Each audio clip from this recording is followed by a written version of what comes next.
सुप्रभात बच्चों, मैं मंजू वर्मा आपकी हिंदी की शिक्षिका आपके रेगुलर के ऑनलाइन क्लास में आप सभी का स्वागत करती हूँ। हमारी अर्धवार्षिक परीक्षाएं समाप्त हो चुकी हैं और मुझे पूरी उम्मीद है कि आप लोग सभी की परीक्षाएं बहुत ही अच्छी गई होंगी। अब आज से बच्चों आप लोग का रेगुलर क्लास हिंदी का फिर से शुरू होता है। हम लोग आगे की पाठ की ओर चलेंगे। पाठ 9 तक हमने हिंदी व्याकरण और हिंदी की रोली पुस्तिका में पढ़ लिया था। वहाँ से प्रश्नोत्तर खास पहले एग्जाम में आ चुके हैं। आज से हम पाठ को आगे बढ़ाएंगे और आज हम पढ़ेंगे पाठ 10 मैं और मेरा देश। आप सभी अपनी अपनी रोली की पुस्तिका निकालें। पृष्ठ संख्या 85 पेज नंबर 85 सभी निकालें। पाठ 10 है मैं और मेरा देश। बच्चों, जब हम कुछ अच्छा कार्य करते हैं, कोई किसी का सहायता करते हैं, कोई भी अच्छा कार्य करते हैं, तो इससे क्या होता है, हमारे देश का मान सम्मान बढ़ता है। हमारे देश का मान सम्मान हम देश के नागरिकों पर निर्भर करता है। अगर कोई व्यक्ति अच्छा काम करता है तो उससे उसके देश का मान बढ़ता है। अगर कोई बुरा काम करता है तो उससे उसके देश का मान कम होता है। तो इस कहानी में एक हमारे देश के महान संत हैं स्वामी रामतीर्थ। वो जापान गए, उनके साथ क्या घटित हुआ ये हम इस कहानी में पढ़ेंगे। और पहले हम इस कहानी से जुड़े हुए कुछ शब्दार्थ दिए गए हैं किताब में, इसको हम पढ़ लेते हैं, इसकी जानकारी लेते हैं ताकि पाठ में कहीं बीच में हमें कोई किसी प्रकार की कठिनाई नहीं हो। आग्रह, आग्रह का अर्थ होता है प्रार्थना। किसी से हम कुछ आग्रह करते हैं, इसका मतलब किसी चीज के लिए उससे हम प्रार्थना कर रहे हैं, रिक्वेस्ट कर रहे हैं। मुग्ध, मुग्ध का अर्थ होता है मोहित। दुर्लभ, दुर्लभ का अर्थ है जो आसानी से न मिल सके। कुछ ऐसी चीजें होती हैं जो किसी दुर्लभ स्थानों पे ही मिलती हैं, वह सभी जगह नहीं मिलती हैं। तो ऐसे चीजों को जो सभी जगह न मिल सके उसको हम क्या करते हैं, दुर्लभ। अपराधी, अपराधी का अर्थ होता है दोषी। वर्जित, वर्जित का अर्थ होता है रोक होना। बहुत सारे ऐसे कार्य हैं जो वर्जित होते हैं, नहीं करना है हमको, तो वैसे कार्यों को या वैसे चीजों को हम वर्जित करते हैं। प्रतिष्ठा, प्रतिष्ठा का अर्थ होता है इज्जत।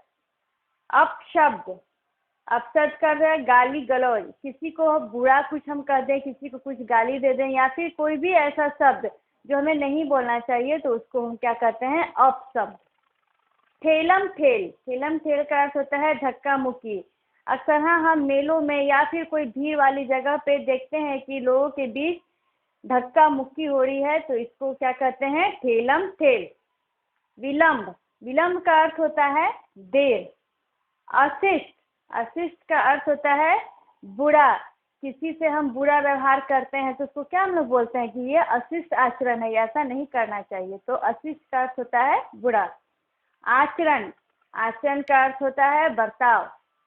तो ये तो है पाठ से जुड़े हुए कुछ शब्दार्थ बच्चों। उम्मीद है इससे आप लोगों को अगर ये शब्द कहानी में कहीं आए तो आप लोगों को किसी तरह की कोई परेशानी नहीं हो।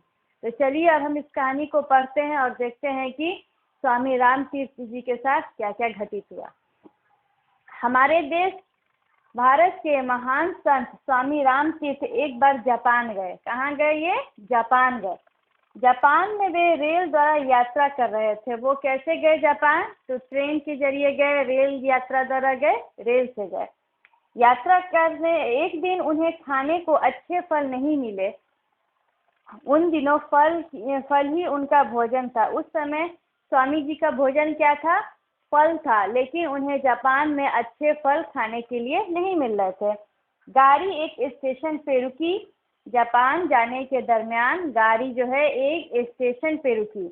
वहाँ भी उन्होंने फल खोजे, वहाँ उन्होंने खाने के लिए फल खोजे, पर वहाँ भी उन्हें फल नहीं मिला। खाने लायक अच्छे फल नहीं दिखे उन्हें। उनके मुंह से निकला, जापान में अच्छे फल नहीं मिलते। किसी भी नई जगह पे आप जाइएगा और किसी चीज़ की खोज कीजिएगा, अगर वहाँ नहीं मिले तो आप क्या यही ना कहिएगा कि वहाँ यह चीज़ नहीं मिलता। उसी तरह स्वामी जी को जब अच्छे फल नहीं मिल रहे थे तो उनके मुंह से अनायास ही निकल पड़ा कि जापान में अच्छे फल नहीं मिलते हैं। एक जापानी युवक प्लेटफॉर्म पर खड़ा था। ये सारी बातें एक युवक सुन रहा था जो वहाँ की प्लेटफॉर्म पर खड़ा था। वो जापानी युवक था। रामतीर्थ की बात सुनकर वह भागकर एक टोकरी ताजे फल ले आया। अब देखिए, वो जापान का लड़का था। उसे जब ये बात कान में गई कि जापान में अच्छे फल नहीं मिलते हैं, तो उसे यही फील हुआ, यही महसूस हुआ कि मेरे देश का नाम खराब हो रहा है, स्वामी जी को अच्छे फल नहीं मिल रहे हैं। तो उनके अंदर से ये आवाज़ आ रही है कि जापान में फल नहीं मिलते। तो उसने क्या किया कि एक टोकरी ताजे ताजे फल लाके स्वामी जी को फल दिए। उसने फल स्वामी जी को भेंट करते हुए कहा, लीजिए, आपको फलों की ज़रूरत थी। वो फल लाके स्वामी जी को दिया और कहा कि लीजिए स्वामी जी, आपको फल की ज़रूरत थी ना। स्वामी जी ने समझा यह कोई फल बेचने वाला है। स्वामी जी क्या सोचे कि ये एक टोकरी फल लाया है तो ये कोई फल बेचने वाला है। उन्होंने उससे फलों के दाम पूछे। जाहिर सी बात है, अगर किसी से हम कोई चीज़ लेंगे तो उससे उसका दाम पूछेंगे, क्योंकि वो क्या समझे थे कि ये तो फल बेचने वाला है। युवक ने फलों के बदले कुछ भी लेने से इनकार कर दिया, लेकिन वो युवक फल बेचने वाला तो नहीं था, उसने भेंट स्वरूप में फल लाए थे। तो इसीलिए उसने फलों के बदले में कुछ भी लेने से इनकार कर दिया। बहुत आग्रह करने पर उसने कहा, आप इनका मूल्य देना ही चाहते हैं तो अपने देश में जाकर किसी से यह नहीं कहिएगा कि जापान में अच्छे फल नहीं मिलते। जब स्वामी जी बहुत ही रिक्वेस्ट किए, बहुत ही आग्रह किए, आग्रह कर क्या है, प्रार्थना, बहुत ही प्रार्थना किए कि नहीं, तुम तो मुझे फल दिए हो, इसके बदले तुम्हें कुछ न कुछ तो लेना ही पड़ेगा।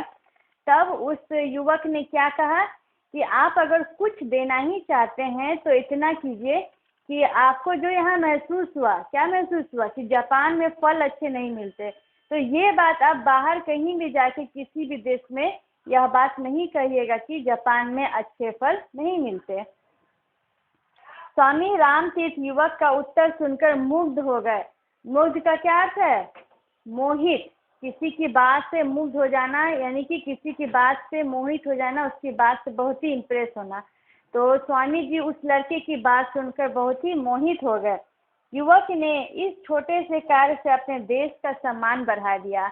अब उस युवक के छोटे से कार्य से ही स्वामी जी को यह फील हुआ, यह बात उनके दिमाग में आई कि मुझे फल अच्छा नहीं मिल रहा था, इसका अर्थ यह नहीं है कि जापान में ही फल नहीं मिलते हैं। तो ये इस युवक ने तो मुझे अच्छे ताजे फल ला के दे दिए हैं। तो इसने अपने देश का सम्मान बढ़ा दिया है। इस बात को हम एक दूसरी घटना से और भी अच्छी तरह से समझ सकते हैं। तो हम अच्छा काम करते हैं तो हमारे देश का मान बढ़ता है। यह इस उदाहरण से समझ में आ गया। तो इसी उदाहरण को और अच्छी तरह से समझाते हुए एक और घटना दी गई है। किसी देश का एक विद्यार्थी शिक्षा पाने के लिए जापान गया। कोई भी देश होगा, यहाँ देश का नाम नहीं लिखा है। तो उसका एक विद्यार्थी क्या हुआ, शिक्षा पाने के लिए जापान गया था, यानी कि पढ़ने के लिए लोग बाहरी देशों में जाते हैं। तो इसी तरह एक स्टूडेंट, एक विद्यार्थी पढ़ने के लिए कहाँ गया, जापान गया। एक दिन वह सरकारी पुस्तकालय में कोई पुस्तक पढ़ने के लिए ले आया। पढ़ने के लिए तो वो पुस्तक ले आया और उस पुस्तक में एक दुर्लभ चित्र थी। और उस लड़के ने क्या किया कि उस दुर्लभ चित्र को पुस्तक से उसने काट कर निकाल लिया और पुस्तक को वापस रख दिया। हम जब भी लाइब्रेरी से कोई किताब लेते हैं तो ये हमारी रिस्पॉन्सिबिलिटी होती है कि उस किताब को हम बिल्कुल उसी तरह, जिस तरह से हमने लिया था, उसको वहाँ जमा करें। लेकिन उस स्टूडेंट ने क्या किया कि उस किताब के एक दुर्लभ चित्र, दुर्लभ का अर्थ है जो आसानी से कहीं नहीं मिल सके, वैसे चित्र को उसने किताब से काट लिया और फिर उस किताब को उसकी जगह पे रख दिया। ऐसा करना चाहिए बच्चों? नहीं, बिल्कुल। लाइब्रेरी से हम लोग जो भी चीज़ लेते हैं उसको सुरक्षित वहीं रखना चाहिए। किसी जापानी विद्यार्थी ने उसे ऐसा करते देख लिया। बच्चे सब एक साथ बैठते हैं तो एक दूसरे की चीज़ों को, काम को देखते हैं। तो किसी बच्चे ने ऐसा करते उसे देख लिया और उसने लाइब्रेरी में जाके पुस्तकालय में उसकी शिकायत कर दी। जब पुलिस ने तलाशी ली तो चित्र उस विद्यार्थी के पास से मिल गया। बात तो सच्ची ही थी, उसने सही में चित्र चुराया था। तो जब पुलिस ने खोजा तो उसका वह चित्र मिल गया। अपराधी को दंड मिलना ही चाहिए। पुस्तकालय के बाहर बोर्ड पर लिख दिया गया कि पुस्तकालय में इस विद्यार्थी का प्रवेश तो वर्जित है ही, इससे देश के निवासियों का भी प्रवेश वर्जित है।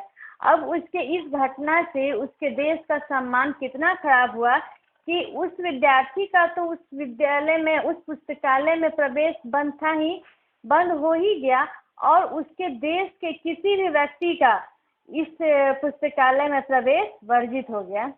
ऐसा बोर्ड पर लिख के वहाँ रख दिया गया।